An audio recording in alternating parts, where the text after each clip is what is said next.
Bonjour à tous, donc aujourd'hui, Inch'Allah, nous allons travailler sur le premier contrôle du deuxième semestre pour les premières années collégiales sciences vie de la Terre. Donc toujours avec le nom, le prénom, la classe, c'est le numéro. Donc première partie qu'on a, restitution des connaissances, toujours avec 12 points. دائما الجزء الأول اللي كنبداو به استعداد المعارف عليه 12 نقطة. السؤال الأول اللي عندنا définir le terme suivant, la digestion. هنا المطلوب أنه نحاولوا نعرفوا المصطلح التالي اللي هو الهضم. Donc, la digestion, c'est un ensemble des transformations physiques et chimiques qui subissent les aliments le long du tube digestif pour devenir des nutriments. Donc, الهضم عبارة عن مجموعة من التحولات الفيزيائية والكيميائية التي تحدث للأغذية على طول الجهاز الهضمي لكي تصبح هذه الأغذية مواد القيت. Deuxième question, nous allons répondre par vrai ou faux. Donc, نحاولوا نجاوبوا بصحيح أم خطأ. Première question, le tube digestif du chat est plus long que celui de la vache. أي الأنبوب الهضمي ديال القط أطول من الأنبوب الهضمي ديال البقر. C'est faux. Pourquoi? Parce que c'est le contraire. Le tube digestif de la vache est plus long que celui du chat. Deuxième phrase, l'ensemble des aliments consommés par un animal s'appelle son régime alimentaire. أي مجموع الأغذية المستهلكة من طرف الحيوان تسمى بنظامه الغذائي. C'est vrai. على سبيل المثال عندنا الحيوانات العاشبة دونك اللي كتغذى على العشب كنقولوا بأن لديها نظام غذائي عاشب.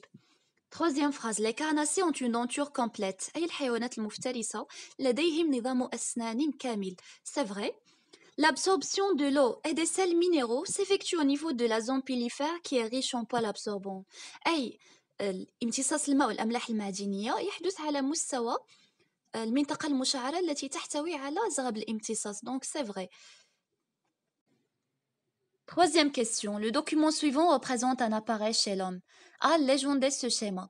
Donc on a bouche, intestin grêle, pancréas, glande salivaire, vésicule biliaire, foie, rectum, gros intestin, appendice, estomac et oesophage.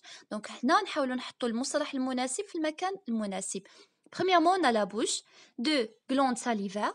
3. Oesophage. 4. Estomac. 5. Vésicule biliaire. 6. Foie. 7. Pancréas. 8. Gros intestin. 9. Intestin grêle. 10. Appendice. 11. Rectum. B. De quel appareil s'agit-il? Donc, على أي جهاز كنهضروا عليه هنا. Donc, c'est normal, il s'agit d'un appareil digestif chez l'homme. نتحدث هنا عن جهاز هضمي لدى الإنسان. Deuxième partie, raisonnement scientifique et communication écrite et graphique, toujours avec 8 points. Donc, premier exercice qu'on a, la photosynthèse, et التركيب ضوئي, qui est une réaction biochimique énergétique qui se déroule chez les plantes vertes chlorophyllènes.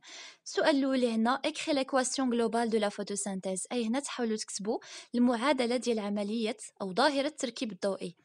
Donc c'est simple, l'équation globale de la photosynthèse, on a la plante, elle a besoin de dioxyde de carbone, plus H2O, bien l'eau, plus lumière pour donner la matière organique et rejette l'oxygène. Deuxième question, complétez la figure ci-dessous en utilisant les termes suivants. On a molaire, prémolaire, canine, incisive. Donc نحاول نحطوا المصطلح المناسب في المكان المناسب. C'est simple, premièrement on a les incisives, 2 les canines, 3 les prémolaires et finalement les molaires. L'exercice 3, la figure ci-dessous montre la position des dents sur les mâchoires.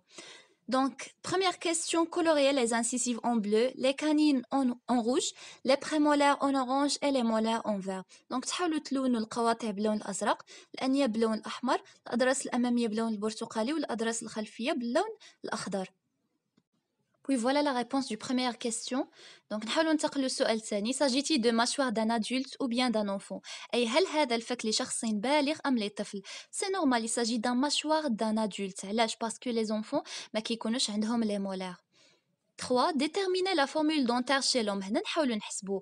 La formule dentaire est égale à 2 incisives plus 1 canine plus 2 prémolaires plus 3 molaires sur 2 incisives plus 1 canine plus 2 prémolaires plus 3 molaires. Bon, voilà, il est égal à 8 fois 2 sur 8 fois 2. Le total, 16 plus 16 est 32 dents.